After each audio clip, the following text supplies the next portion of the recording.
नमस्कार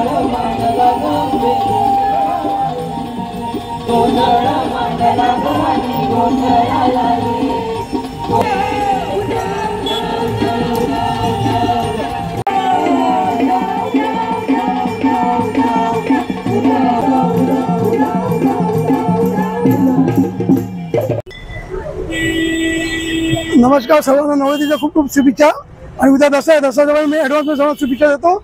आज आमच्या इथं ब्रह्मांड कट्टा आणि वसंत विहार मैफिल यांचा एक संगीतमय कार्यक्रम झाला आणि खूप आनंद आहे या गोष्टीचा की आमचे मराठमोळे मातीचे लोक आहेत आणि त्यांनी खूप चांगलं संगीत इथे सादरीकरण केलं।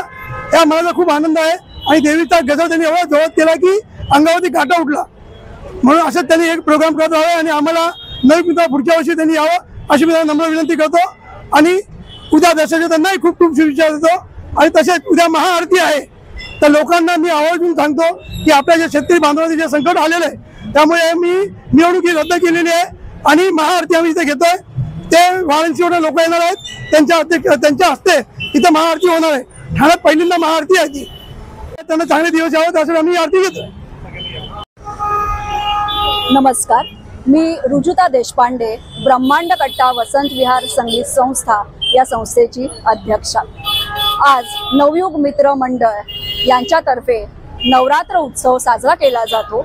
या नवरात्र उत्सवात संगीत संध्या सादर करण्याची संधी आम्हाला दिली गेली आणि याकरता मी नवयुग मित्र मंडळाचे संस्थापक सौ स्नेहाताई आमरे आणि श्री रमेश दादा आमरे यांना मनापासून धन्यवाद म्हणते। कारण स्थानिक कलाकारांना वाव देणं हे खूप महत्त्वाचं असतं।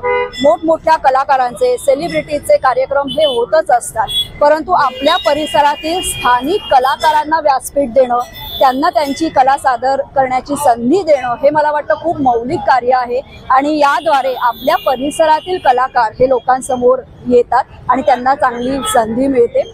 आज आम्ही नवरात्रीच्या या नवमीच्या दिवशी भक्तिगीत संध्या इथे सादर केली। जसं सर्वांना माहीत आहे की 9 दिवस वेगवेगळ्या समाजाचे कार्यक्रम इथे होत असतात आणि आज नवमीच्या दिवशी आम्ही आपली मराठी परंपरा म्हणजे महाराष्ट्राची आपली देवीची भक्तिगीतं इथे सादर केली। त्यात अनेक भक्तिगीतं, अभंग, गोंधळ, जोगवा असे वेगवेगळे प्रकार आम्ही इथे सादर केले आणि मला आशा आहे की रसिक प्रेक्षकांना आमचा हा कार्यक्रम नक्की आवडला असेल। आमचे सर्व गायक कलाकार, वादक कलाकार यांनाही मी मनापासून धन्यवाद देते आणि अशी संधी परत आम्हाला मिळेल अशी अपेक्षा करून देवी मातेला वंदन करते।